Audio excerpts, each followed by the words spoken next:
Welcome to Bed Rot Thoughts, where we talk about everything and anything, everything everywhere all at once. I did not hear that you finalized the name, but I like it. Oh yeah, this is the new name. I settled on Bed Rot Thoughts. Bed Rot Thoughts. Yeah. It's not just bed rot, like how I thought, but Bed Rot Thoughts. Because I was also like, if you're a follower of the podcast, you could be a Bed Rot Thought.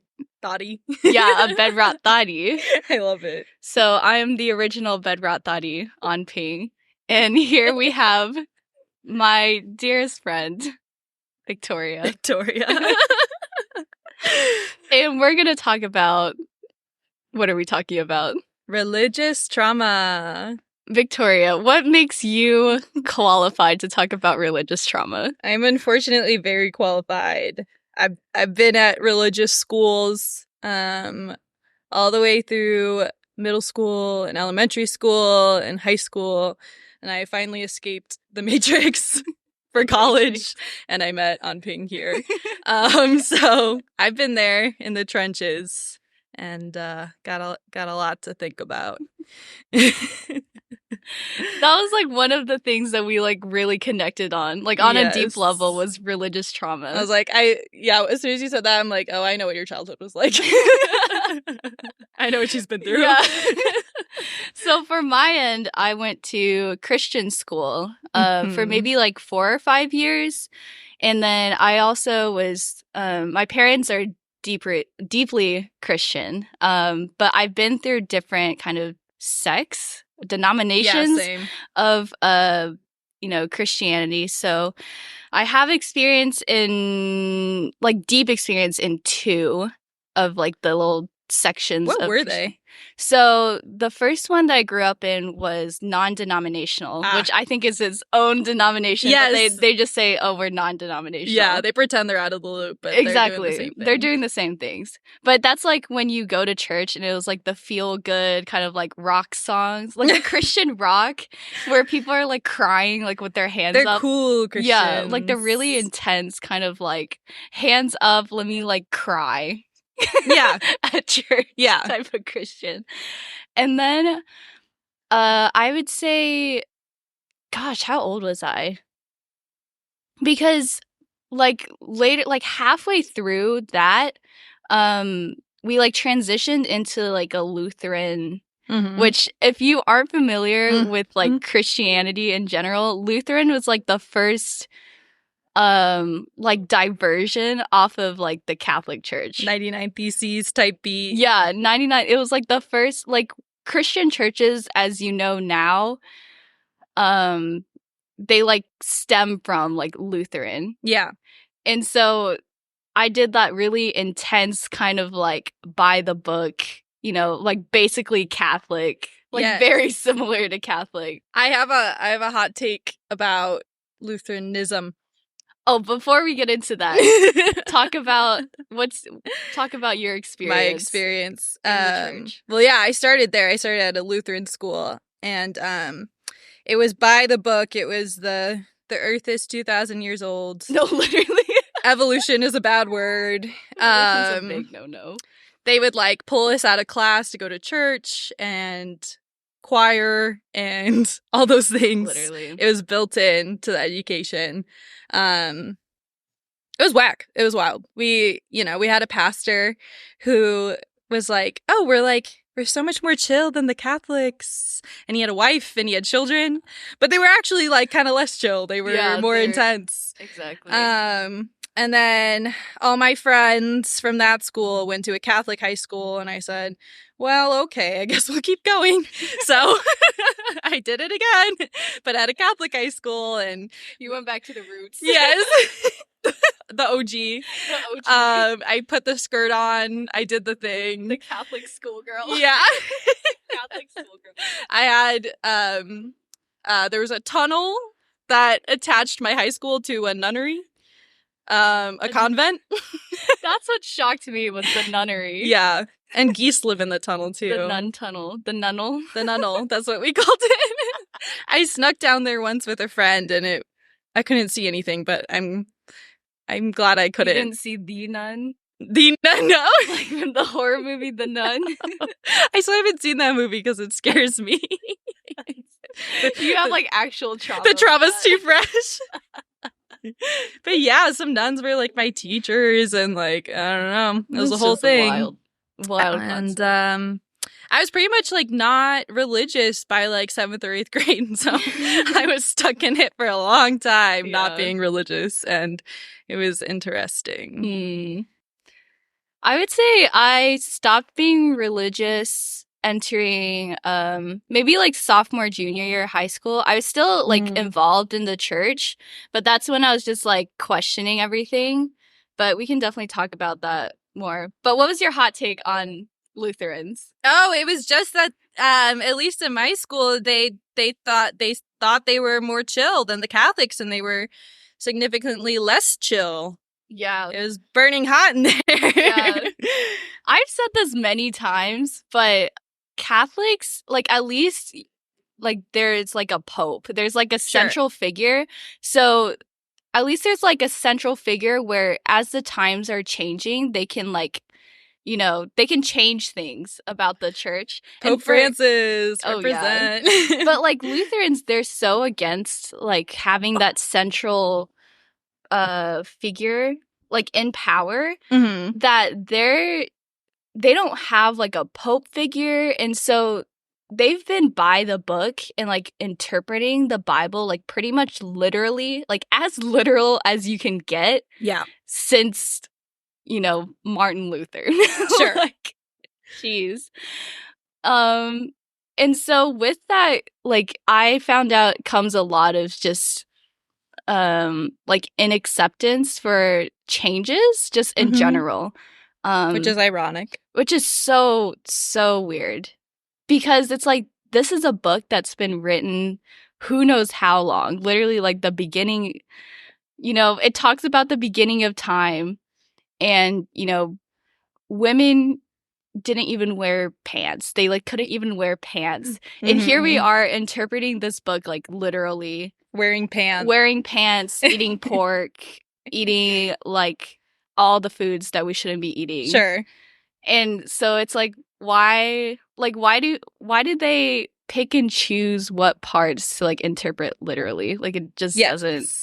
That's the part that really got me, I think. But what was your experience with that? I don't know. It was interesting with like the Catholic school was more strict in terms of traditional practices. So church looked very traditional. Your priest wouldn't get married, that kind of thing. But the interpretation part, at least with my Catholic high school, it was more so parables. You know, it's not literal. They would also have us learn about world religions, but at my like middle school experience, that was not the case. It was like one and only, take this literally. So it was very interesting. What did they teach you about other religions at the high school? Yeah, you know, it was pretty respectful, honestly. Oh, that's good. Gave a sense of validity to them and kind of emphasized there was no missionary kind of crap. It was like, yeah, there's other religions out here. You should know about them. You should respect them. So, wow. Yeah, that was surprising. That's very surprising. That was cool. Because I learned about other religions in, like, Sunday school. Yeah. And what they did was, I mean, they talked about, like, the different, you know, practices of the religions, like, in a respectful manner. But at the end, they're like, okay, now tell us why this is wrong. Yeah. Like, tell us why this is, like, you're practicing the one true religion and why everyone else is wrong. Right. And so it was like, yes, respect them, but also, you know, treat them differently because they're wrong. Yeah. So that's just, you know, all types of problems, as we know. That's just tip of the iceberg. There's much more to uncover. Yeah. But what was your experience with, like, what was, like, Bible class like? Because you went to, like, a Catholic high school. And so instead of having, like, a space for, you know, learning something else or, like, a different subject, you all learned, like, what was it called? Like, Bible class? It was called religion. Religion? It was always in the morning. It was the first class of the day. Start out right, thinking about God. Oh, we love that. And go through your day traumatized. But no, it was, gosh, I don't know. It was a lot of, because at middle school, it was like memorizing the Bible verses, like laying the foundation. But then in high school, they were trying to like teach you how to be a Christian in life. Oh, what were some of the things that they taught? They were honestly good teachings. It was like kind of what you imagine Christianity should be, of like lead by example and live philanthropically. We Live what? Live, do charity in your, day to day. Care about other people. Oh, philanthropy? Philanthropically. Philanthropically. It's over. I don't know. I'll never know. But that thing. But yeah, no, it was good teachings. But then how the school was run did not align with how we were being taught. Oh. So, for example, one girl in my class shaved her head, like for like cancer awareness, for like her friend. Yeah. And they like wrote her up because they didn't, like, a shaved head on a girl wasn't apparently the vibe that they wanted. Interesting. They expelled a girl for getting pregnant. Those kinds of things that didn't line up with the love message we were being taught. Love thy neighbor yes. message. Mm-hmm. That's interesting that they valued like gender roles over massively. Yeah, over what they're teaching, which is to be philanthropic. We're gonna look back, it's gonna be so wrong. Yeah, it was weird because it was an all-girls school, so, and there was all female teachers basically. And the few guy teachers there were bombarded with like I have a crush on you vibe. It was very strange. But they were all like girl power, girl empowerment. It was a college prep high school, so it was geared to like us going and getting like big careers. Yeah. But that's so interesting. They were kind of obsessed with like our appearance and our etiquette. So no colorful socks. Don't wear weird earrings, no piercings, don't shave your head. And I was always like, what does my appearance have to do with my learning? Yeah. I'm like, why do you care about this? I was like, always my biggest gripe. That's so interesting because in my like public high school, they're also kind of sticklers about appearance, especially for girls. Yes. And it was like sleeves can't be too short. Your clothes can't be too tight. Your clothes can't be too baggy. We also had like the no piercings rules. So it was like only piercings on the ears, nowhere else. Obviously no tattoos, like they didn't want that, which people still got it. Yeah. It's like, what do you want me to do? Like scrub it off? No, literally. Like, am I supposed to cut my skin off? Like, I don't know what y'all want. But yeah, and that's just really, I mean, that's a whole different discussion of like policing how, especially like women, how like, women look. But that's really interesting how you said that they wanted to like emphasize like girl power, like you having a career. Totally. But did they teach you about like family life, and what were their kind of thoughts on that? No, they didn't actually. It would always be subtle messaging of your role in society, because they were putting an outward front of we're very progressive. And in some ways they were, in a lot of ways they really weren't. Interesting. So like self-expression was like not a thing. It was like they wanted you to be a girl boss, but not like a full person or woman that could be a bunch of different things. Interesting. You'd get married, you'd have kids, but you'd also have a career, and you'd look professional, and you'd act professional and modest. And, we had like a chastity speaker come talk to us about. A chastity speaker. Yeah. And this motherfucker, said that he lost his virginity in like the freshman year of like high school. So I'm like, who are you to come lecture us on Literally. chastity. He's like, Yeah, some I dude. regret it. I'm like, no, you didn't. You got your dick wet and you had a great time. Yeah. And there was some dude speaking at like an Yes. all-girls school. About purity. So fascinating. That's just, that's just great. You know, we love bringing dudes into female spaces to lecture the women on how to act. Yeah, that's just all types of problematic. Yeah. But I think what I learned, kind of like one of the discrepancies was also like, you know, I think I got the messaging from my parents and just also from like the education system. Like, you can do it all. It was like you can be educated, you can go to college, you can have your career. Yeah. And then once I got to the church, it was like they had very strong female presences like in the church.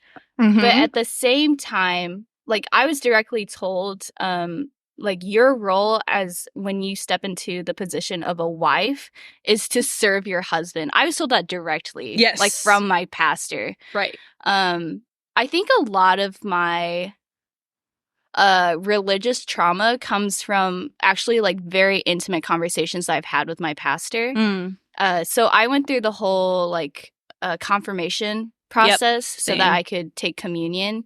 And so they have, I think it was like a year and a half of like just very like strong messaging. It's and like training. Yeah, it's like training. They like want to make sure that everyone's on the same page about what you believe in and that you're actually like, I guess, like fit to take communion. And like at the end we had this whole like questioning process where they like lined you up and they like questioned you. Like the elders of the church like questioned you on Did you your get beliefs. asked if you would die for your faith? I'm sure I did. Yeah. I had to like profess that to the whole church and swear that I would die for my faith, and I was like 11. Yeah. And they like glorify the stories of, I don't know if those stories were ever true, but they're always like, oh, there's a story of like a church and how they're worshiping, and then people like were saying like, oh, are you all Christians? Like, and then they like get killed. The martyrdom is crazy, even though, I mean, especially in like white America, like Christians are like a pretty dominant. Yeah. They're a pretty loud group. It's not the most persecuted religion in the world, for sure. Yeah. Like I wouldn't say they're the majority, but they still, I mean, they're out here changing laws. Like they have power. Yeah. You know? And so that whole like martyrdom situation is just, it's crazy to me. But I like bought into that. Yeah. I literally thought I was gonna be out here like getting persecuted in the streets. Yes, no. But now that I realized it, like me just existing as like a woman, like makes me like I'm gonna get persecuted just for that. I don't even need to like believe in a religion for me to be persecuted. You don't need to tack on anything else. Yeah. Literally. Like just our existence is, you know, a call for persecution. And it's from like Christians, like predominantly Christians. So that's really freaking interesting. But yes. We love the dichotomy of that. I have a question for you. Okay. So, you know, you escaped, you made it out. Did you have like a hard swing? Because this is what I did, of like total rejection. I went full atheist, you know. Spirituality I'd even kind of shy away from because I was scared of anything of that sort. Like over time, have you like noticed ebbs and flows? Have you found any kind of respect for Christianity and very organized religions? Has that like changed over the years? That's a really good question. Because I've definitely been kind of recounting how that's changed in my views of like spirituality. I definitely swung. I think I wanted to swing full atheist. I don't think I ever was. I would say maybe like agnostic, and I'm still a little like, I kind of identify a little more with agnostic at the moment.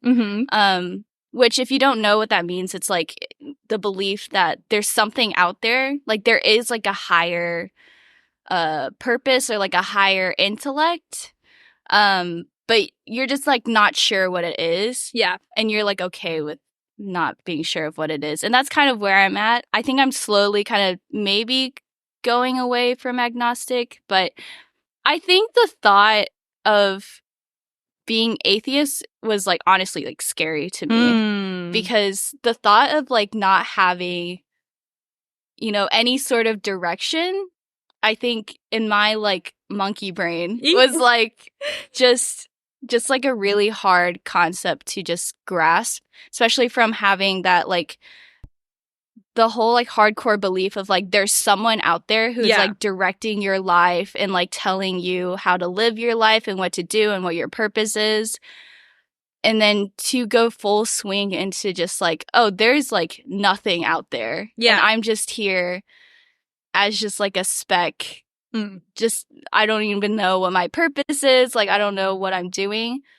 I think that full swing for me was just a little too jarring because I was just so deeply rooted. Yeah. I don't think it was like that's like a bad thing. I think I do applaud Christianity for kind of giving me the foundation to really like explore spirituality. Yeah. And I use spirituality as like a really loose term of just like kind of the acceptance that there's something maybe larger than you are. I mean, whether that be community or just like there's like something that you can't see, but is so tangible about the human experience. And that's just kind of where I'm exploring at the moment. I mean, you know, I feel like we'll probably like later on in this episode, we'll go a little more into like religion bashing, but yeah, like at the moment, it's like I do respect what religion teaches you about like spirituality and how to navigate the world and feeling like you have a bigger purpose. Because I mean, I'm not gonna lie, like the times where I didn't think I had like a bigger purpose, it's like really scary. Yeah. It's so dark. No, it's like haunting. For me, I swung really hard instantly the other direction. There's a little phase out period, but I went into dark mode of just like there's nothingness around me, and when I die I'll dissolve. And what did that feel like? Horrible. Yeah. You know, at that age I feel like you need direction, you need comfort, and to swing from comfort feeling like I was right in what I believed and that I knew what I was doing to having no guidance spiritually anyway was terrifying. And I never found anything that sounded right to me. It was always like absurdity felt the most right, but it felt bad. It didn't feel good. Yeah. And as I've gotten older, it's started to feel better. And that took a little integration of some spiritual feelings and senses. So it's like I view the world as absurd and kind of the existentialism route. Yeah. But I also do feel connected to something, whether or not that's just the power of existence. That might be my faith. Like existence is like the coolest. Oh, that's it's like God to me. Yeah. But I needed that. I needed that feeling of comfort of something almost to believe in, even if what I believe in isn't outside of me. Yeah. Because it is me and it's everything around me. But I needed that. I needed something to hold on to because without any of it, the human experience is quite it doesn't make sense. Hard. Yeah. It really like it just existing doesn't make a lot of sense. Yes. And I think it's, you know, it's just kind of ridiculous to feel, you know, like if you like you have to place value somewhere. Yeah. And I feel like for both of us, like the way that we're similar and like personality wise is that we do kind of search for that like higher purpose, higher intellect, or just like the meaning of things. Sure. I'm sure we'd have like a completely different conversation with maybe like someone else who has like a different personality. Maybe it's our Pisces. It's our Pisces. At the end of the day, it's Pisces. It's all just yeah, it's just like I understand the draw of religion because I mean, it's a dark place, and I do hear, I mean, the church really just like reveled in the stories of like people going through like rough times and them finding God, which I do understand. It's like I get it. I get like you're going through a rough time and then you finding a purpose kind of pulled you out of that situation. I think what I have a problem with about religion is how inflexible it is sometimes and how it doesn't allow space for you to just kind of explore. Yeah. Like there's no, especially like how I was taught was, I mean, it was like the very stereotypical, like, you shouldn't be queer, you shouldn't be gay. You know, marriage is only between a man and a woman. Your role as a woman is to serve the man. And it's just so like strict, and they'll base that off of like their interpretation of text. It like may not even say it directly in the Bible, but it's like it was because like Eve came from like the rib of Adam that she was the supporting character. Sure. You know? And it's like now the more that I've learned, I mean, I even learned that that passage might not even be correct. Yeah. That it might have been like translated differently. And that Eve might not have come from the rib of Adam. That they might actually be like two separate beings that were, you know, split. Yeah. But it's like for a book that has been, or for text that has been translated so many times into different languages, and even within the English language has multiple different versions. I mean, I learned the new, what's it called? The new international version or whatever. Yeah. And then I also learned the King James version, which is like the thee, thous, Sure, thine, like all those, like the old English version. The sequels. Yeah, and it's like even that, the words in English had different connotations. And then for this text to be translated into so many different languages from a language that is very, very old. Right. How can you not expect there to be errors? Yeah. And it's, you know, it's been translated by men. Never transcribed by women. Exactly. And how could there not be fault? If humans are sinful, how could they not inflict their own biases on sacred text? So, yeah. So why? Yeah. So like my dad and I had this like really intense conversation where I was kind of poking at not the religion, but just like the interpretation of it. And I think I was just really confused as to, because what they taught also in the church was humans have flaws, which that is such an important lesson. I think that was like one of the really important concepts to learn, was that humans have flaws. But then in the same breath, they would be like humans have flaws, you know, humans don't get to judge. We don't make the rules. But also, you know, in the same breath, they'd be like, oh, but we do. You know, we get to choose who can join our church or who we feel like treating with love and who with lives, kindness. Who dies. Yeah. Death penalty. Exactly. Abortion rights. Yeah. How are you the final say? Exactly. And so it's like, if you believe that humans have flaws and you believe that you yourself have flaws, then how are you so sure about, you know, like whether people are good or bad? Because it's like in the end, the whole concept of like heaven and hell is like God is the final judge. And so the fact that the church feels the need to then carry out, I don't know, God's will, God's judgment or whatever, and make other people's lives like hell on earth.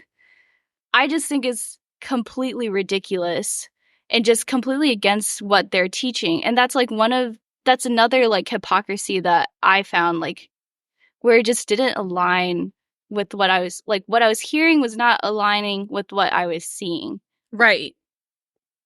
What I think about too is like, I don't know, like if this was a good God, I think at the end of the day, all they would want for us is the best for us, like our most right path. And to carry that out, I mean, you see, like, for example, in psychology, punishing people out of their ways of life doesn't work. It just traumatizes people more. Yeah. The only way you can help somebody get to where they need to be is to love them out of a dark place. Yeah. At least that's my experience and what I've seen. So wouldn't the goal of religion and Christianity, if it's about love, would be just to love people into their best selves rather than create all these rules and punish people into it? Yeah. You know? Yeah, I would say that's very close to my take also. Like, it's just, I mean, like, the New Testament is so interesting to me. And, like, there's a reason. Love the New Testament. Oh, yeah. Bars. Straight bars. And it's like, you can learn a lot from, like, the Old Testament, but there's a reason why it's called the Old Testament. Sure. It was old even for the time. And that was, like, what, 0 AD?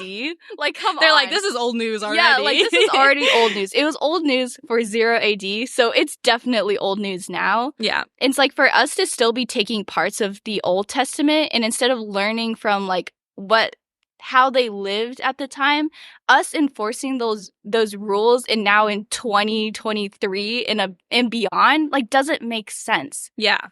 And yeah, like, I'm very, maybe I'm going through my like bell hooks phase, but I'm a huge advocate for like love is the whole premise of just religions. I think just religions in general. Yeah. Like, a lot of religions teach about like loving your neighbor or loving the people around you, loving your community. And I think that's the big message here, that people get lost in all the noise about how you should act, what you should wear, like. Sure. And it's like you've completely lost the big idea here. I mean, it's like when you're like going through like school and stuff and you learn a chapter of your book, there's always like the big concepts that are highlighted. Yeah. I think Cliff Notes. Yeah. And I think organized, like, I want to speak specifically to Christianity, has lost the big concept, like the big ideas. Yeah. Yes. We have completely just like, that is gone. And now we're just nitpicking. Yeah. And we're not nitpicking ourselves, we're nitpicking other people. Yeah. It's like, let me tell everyone else how they should act and who they should love. And, you know, if they're not, then I'm going to deem them as like a bad person. But I don't know about you. Were you taught that like all sins are, you know, on an equal playing field? Yes. Yeah. So like all sins are bad. Then we should all be on an equal playing field. Exactly. If that's the case. Exactly. That's the thing. It's like, you know, if all sins are truly bad, then we're all on an equal playing field. One, like, lying should not be deemed as bad as, like, I don't know, murder. Being gay. Or, yeah, I guess murder in this case. You know, it's like, if it's all the same, then why do we treat people differently? It's like, we all mess up. And whether that be a small mess up or, like, a big mess up, like, we're all just screwed. You know? We all make mistakes.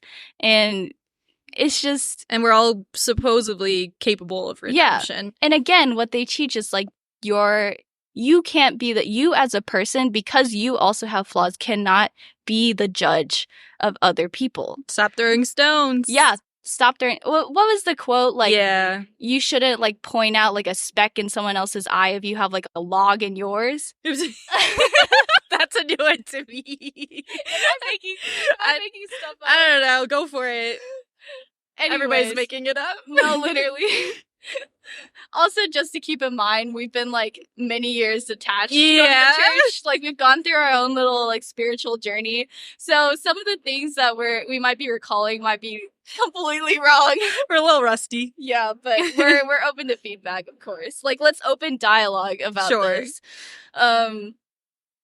Yeah, that part didn't make sense to me. And I was like, you're teaching me that I'm flawed and I shouldn't judge other people. But then again, you're out here judging me and also judging other people. And I think it really hit me hard when, especially, I think just like queerness, how demonized queerness is in the lens of the church. That really hit me hard. Like, because I'm also queer, but at the time when I didn't think I was queer, or I didn't accept that I was queer, I was like, these are great people. Yeah. You know, these people are not what you're saying they are. Because they'd be like, oh, they're so evil. They're out there, you know, I don't know. Yeah. They make up all types of things about queer people. And I was like, that's not what I'm seeing. And I know them personally. You know? It's like, these are these are the people that I love and I enjoy being around. And then to watch like people who were queer being slowly turned away from the church, I was just like, what the heck? Because you're out here saying that, you know, you want people to be saved and you want them to experience the love of community and you want to like invite more people into the church, but why are you turning people away? It just didn't make sense.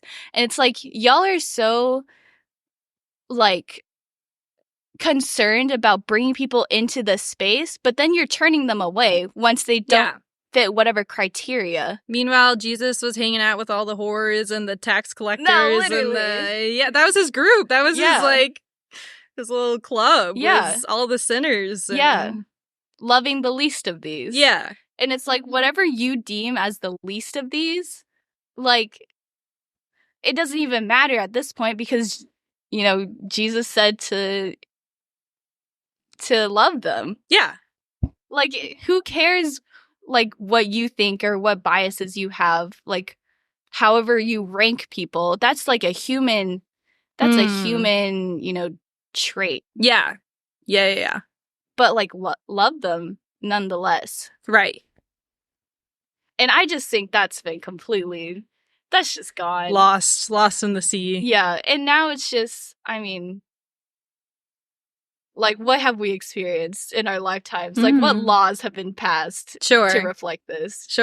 Just, I mean, it's just chaos. Yeah. Yeah. Like, it's a crime. It's a crime to, you know, to preserve my own life by getting an abortion. It's a crime to love someone of different gender. Yeah. It's just madness. Yes. It's madness out here. I'm ready to see another Martin Luther of sorts. Do it again! Yeah. Maybe do it right this time. Yeah. You know, I want to see a revolution in at least the Christian faith. I don't know. Because I think faith is a beautiful thing. I didn't always think that. But, like, if you think about it, it's one of our oldest practices. So there has to be something quintessential about it to the human experience if we have been attached to religion from the beginning, basically. Yeah, but, you know, even if it is a higher, purer power, if we're using it, it's bound to be bastardized because we're imperfect. Yeah. And that's just how we do. Yeah. I just wish we could all agree on that we are imperfect and that we can adapt and change and better ourselves, including old religions. You know. For you, what has being involved with religion, like, what are some plus sides of being involved with religion. And like, how do you think that has shaped how you navigate the world now? Gosh, that's a great question. I think, so at least speaking from, I grew up pretty isolated, like only child. I had no like ethnic community, there's nothing binding me to another group of people, which is kind of how humans are supposed to exist, except for in the church. And I saw what that community did for people. And, all the benefits they boast about religion, I think like over half of that just comes from being surrounded by people who you're bonded to. You have a common love. And having that model, I'm always still searching for that. Not in a religion, but I'm always looking for community because I saw how beautiful that was.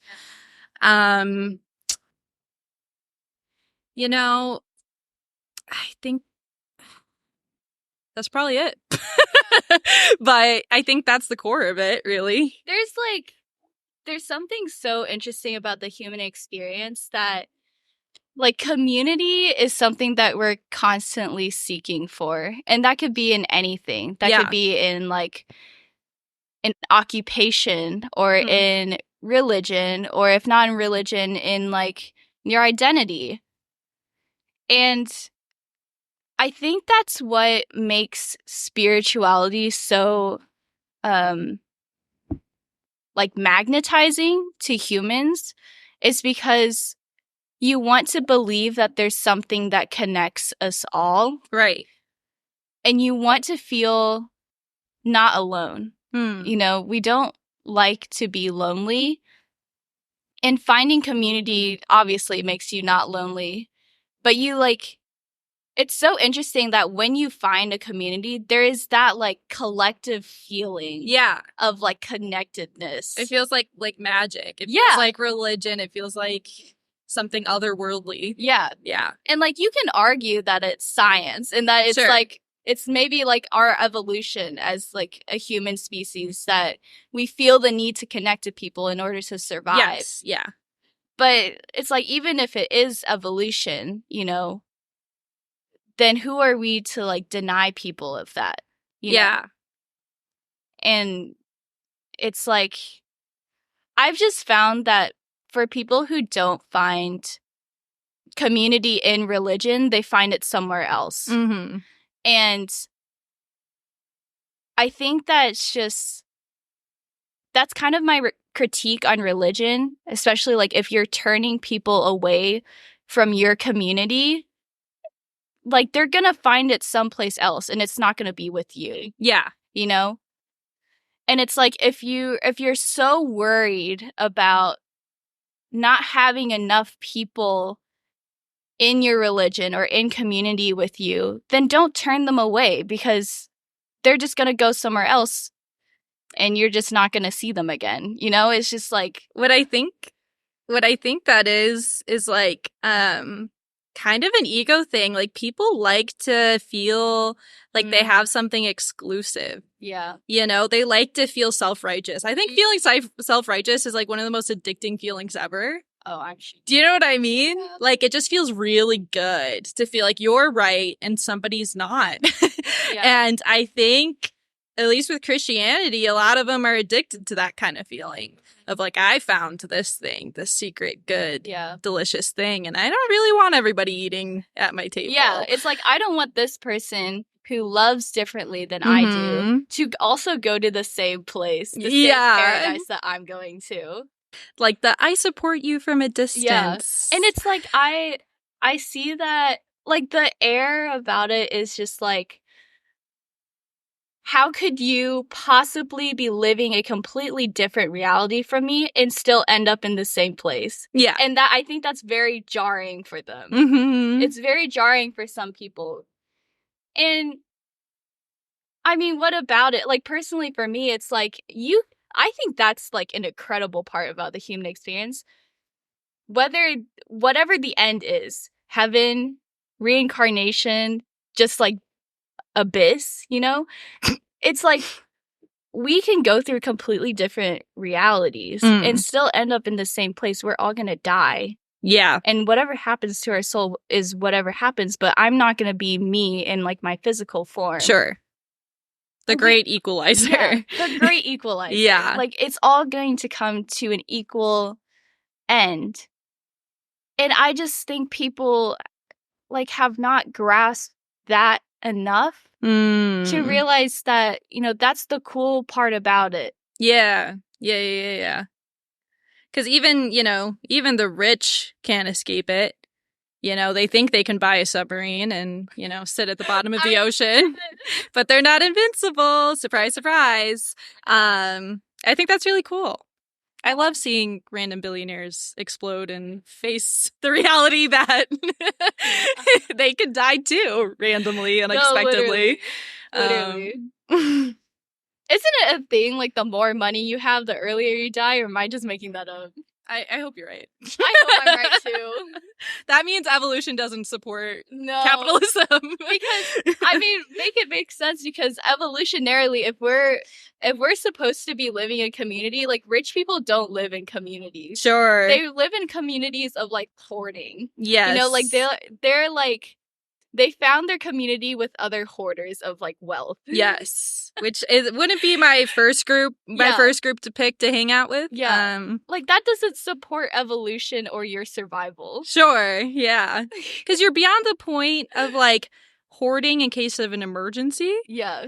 You're beyond that. You're way beyond that. Like, you're just out here, like, watching. Like, how could you possibly be, like, morally okay? Mm-hmm. Like, you must have killed a part of yourself to be okay with, like, watching other people suffer while you're, like, completely fine. Yes. And you're, like, more than enough. Like, you're completely fine. Like, you in, like, the next, like, 5 generations is fine. Right. But, like, you're gonna kill off, like, everyone else because you're hoarding wealth. Yeah. And you're gonna get punished for it. Yeah. Couldn't resist. Can't keep off that one. No, obviously not. But it's like, I mean, trying to tie this back to religion, it's like them also, like, people who are selective about their own spirituality, or like gatekeep their own spirituality. It's like, you're definitely hoarding.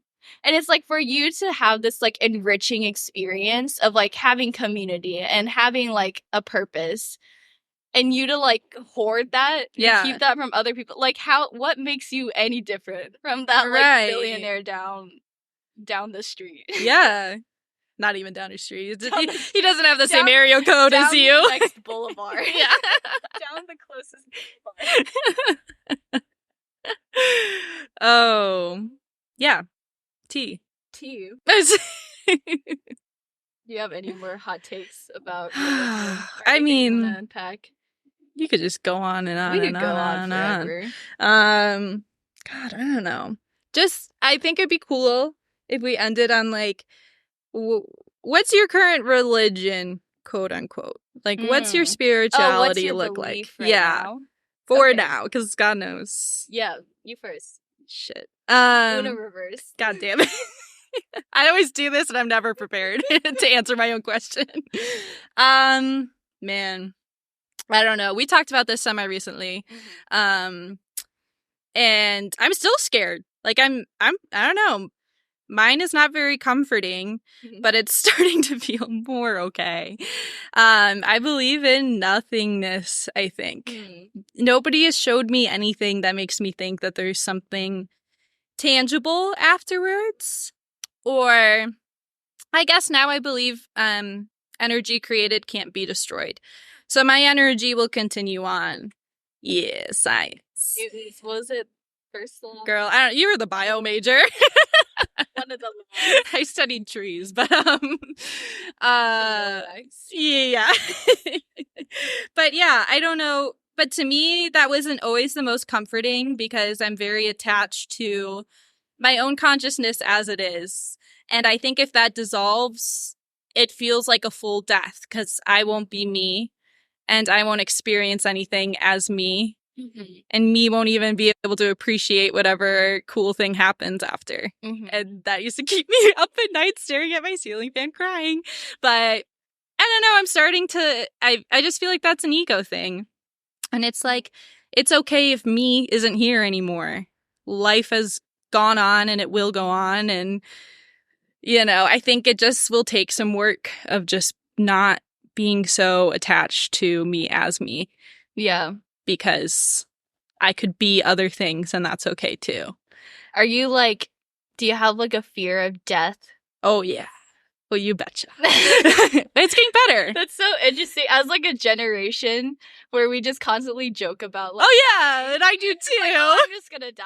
And I put my life on the line too. Yeah, but it's now that we're really digging down there, it's oh, maybe I am actually kind of scared of death. Yes. And scared of things ending as they are. Yes. No, it's terrifying. I mean, it's people have been scared of it for the longest time. And I think that's probably where religion came in, was that fear of dying. Yeah, and what happens beyond that. Yeah. Because I think the greatest human curse is self-awareness. Yeah. And not viewing yourself as part of the cycle. Or I guess just viewing yourself in general, being able to view yourself as a gift and a curse. And we're trying to constantly grapple with it. Mm-hmm. And people have come up with really creative ways to grapple with it. So it's probably the biggest question of what does it mean to be finite? And is that okay with you? And can you make peace with it? Do you believe in reincarnation then? I don't know that I do. I am curious. I think it depends on whether or not I decide if we have a soul. You know what I mean? Yeah. Something that is tangible outside of the human body. If the consciousness can live on in some way, then I think I would believe in reincarnation. But I do believe our energy goes back. Yeah. It'll take a while, we decompose, but eventually somebody eats the plant that grew out of our, little corpse bits. I don't know. We're getting biology. No, okay, yeah. You know what I mean. Yeah. It'll cycle back eventually. Yeah. Go back into the earth. I am curious about the human consciousness and the soul, though, if that can continue on.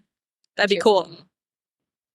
I think I'm at the point where, and maybe it's because I'm we're still really young. Yeah. And we don't know what we're talking about. The end is not something that we really, we haven't experienced aging, I think, to its fullest extent. And so we haven't really come face to face with the prospect of death. Sure. And so I'm kind of content where I am now, knowing that, I haven't really thought too much about what happens after me. And it's not really something that I care about at the moment. I just know at the moment, I just know that there is a collective kind of something tying humans together. And I accept that there are different realities that people are living through, but there's still that one invisible string that just kind of ties us all together. Okay, Taylor Swift. Yeah, Taylor Swift reference. I was like, should I use that reference? And I was like, yeah, why not? Since we're still in the Eras tour. Yeah, very relevant.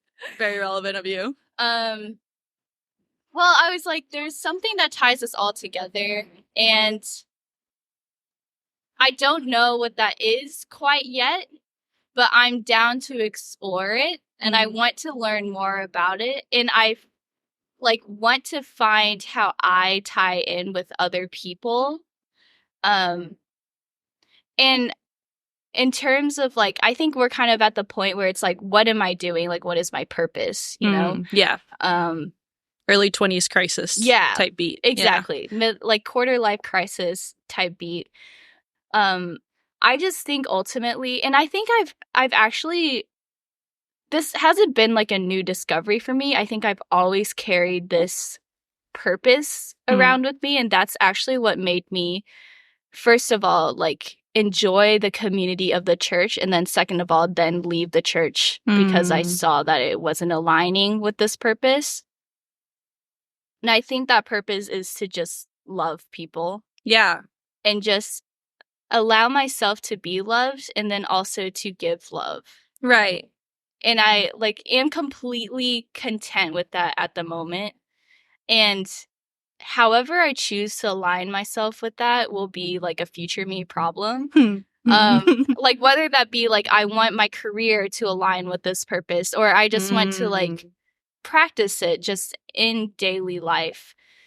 I think my purpose is just to enjoy the presence of other people.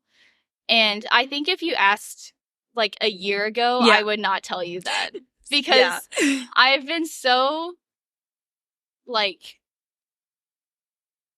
appalled of like needing people to be around, or like, you know, needing people's company and like not wanting to be alone. I think I was just conditioned to believe that I need to just go through this whole journey alone. Yeah. When that's just not the case. When I don't have to choose to go through this alone. Yeah. And that's just kind of where I'm at. I also do like agree with the energy cannot be created or destroyed, but I think beyond that concept, I'm not really sure of. Because I mean, that's like a literal like scientific law, is that, you know, energy is going to go somewhere. Which could also not, you know, they could disprove that theory. I know, maybe, keep going. Who knows? Like, maybe they will disprove it. But it feels true. It feels right at the moment.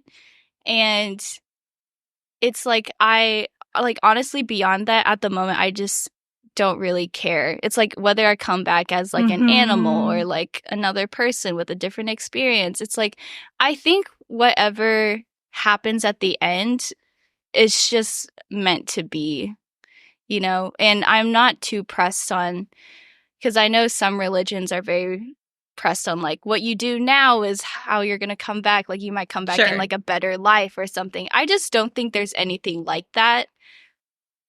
I think ultimately things just like balance itself out. Yeah. And it is what it is. You know, we can only navigate it as best as we can. But it's kind of like our influence and our lasting impression is only going to be with the people that you like surround yourself with, and the people that you like influence. Sure. And so at the end of the day, it's like everything else, like, I guess this is like also like absurdism, like a bit of that. It's like at the end of the day, like what else matters? Sure. Except that. So like instead of absurdism where it's like nothing matters, it's like what else would matter except, you know, the people around you or like who you interact with. It's like, I'm not saying like be ignorant of the rest of the world, but it's like, you know, you can make a difference where you are. Yeah. You know? I feel like that goes with like recycling propaganda. You can recycle and change the world, even though we don't actually recycle anything. Yeah, capitalist propaganda, but they're on to something. Not quite, but apparently there's something to it. Apparently recycling is like a scam. I heard about that. Where it's like recycling, like things don't, like maybe like a small percentage of things actually get recycled. I think that message like got sponsored by like oil companies or something when it initially came out. That, like it that was makes sense. Heat on the consumer and not on them. Yeah. Where it's like you should recycle, but like we don't actually have any technology to actually recycle. Yeah. But it's like, but you just like feel okay with like using more plastic because you can recycle it. Sure. But hot takes. Yeah. Irrelevant, but what is a note that we should end on? I think what you first said about your like personal faith of sorts. Like God is love. Love is God. We're all trying to tap at the same thing, right? Like we have thousands of different interpretations, but if you know, shave them all down, there's some common themes there. And I think definitely they're not half wrong. I think we're kind of onto something. Like there's a reason why religion as a concept has persisted. Yes. Throughout like human evolution. Yeah. And just time, like the way that we know it. You can talk about this. Like I like kind of want to like be on some shit and then just like talk about like religion in the form of like other consciousness, like animals. Like I think that'd be so interesting. Like my octopus book. Yeah. Like I want to talk about that, but we won't do that today. To be continued. But I think the big overall message is as we're unpacking religious trauma, to just, I mean, like, we need to break some sort of cycle that is occurring. Yeah. Like, that is leaving people traumatized to religion and spirituality. Yeah. And I just think that comes with just acceptance, like radical acceptance of people as they are. Sure. And just showing love. Right. Common ground. Common ground. Which we have a lot of. Yeah. Yeah. And I don't think people realize that they have a lot of commonalities and they can relate to another person who lives a completely different life from them. Like, you can always relate to someone on some way. Yeah. But it's like, if you don't really try to do that, we just kind of lose ourselves. Yeah. Just in whatever religion or whatever you worship. Money, sex, drugs. Yeah, anything. All of it. Anything. Yeah. So, big conclusion is just to literally be kind to people. Yeah. And just love them for who they are. And if they change as a person, like, love them as a different person. Sure. You know?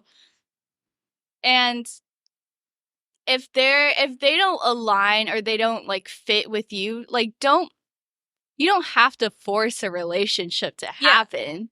But just, like, I think people think love means I need to be with you. Like, they think that that's what love is. Love is, like, me. Proximity or just, like, relationship. But, like, that doesn't even have to be it. Because I can love someone from, the other side of the world and not know who they are. But I'm, like, I can still, like, radiate that. Yeah. And be like, I will still be here in the Midwestern USA, and I can still be out here, like, fighting for your rights. Yeah. Because I love you and I care about your experience, even though I don't know you. Sure. Yeah. Brain empty now. Yeah, that's all we got.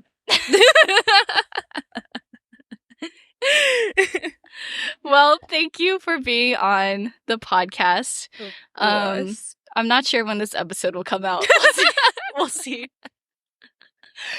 Apologies if you've heard planes and whatnot in the background. We'll try to work on that. We do be by an international airport. Yeah, we are literally by the international airport, which is like 15 minutes away. So there do be planes and sounds and everything.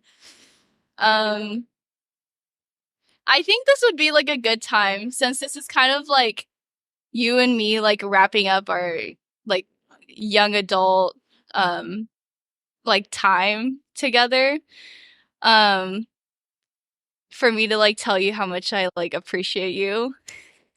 And you're ambushing. We're out here ambushing with love.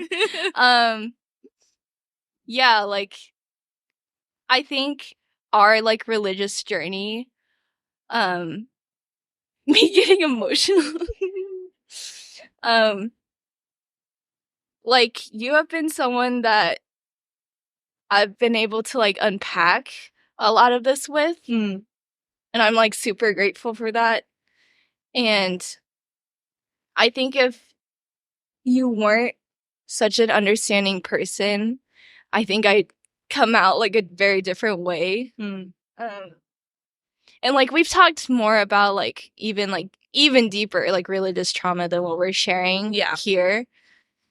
And I'm just, like, really lucky to have someone who kind of related on that end. And, like, you still let me kind of come to my own conclusions, and we, like, still talk about it. And there are, like, a lot of things that we don't necessarily agree on, but just, like, our dynamic and allowing each other just to kind of, like, unpack and, like, grow in the way that we need to. Like, I'm, like, really lucky to have you. I'm really lucky to have you too. But you're right, though. We're, like, I don't know. We have very different conclusions about things and have experienced life pretty differently. But at the end of the day, like, we're always questioning, but we always respect each other at whatever place we are in our life, and like love to see each other's journeys. And I think that's the coolest part of it. And it's been a great 4 years. We should hug it out. Okay, come here. Cookies. Oh, I love you. I love you.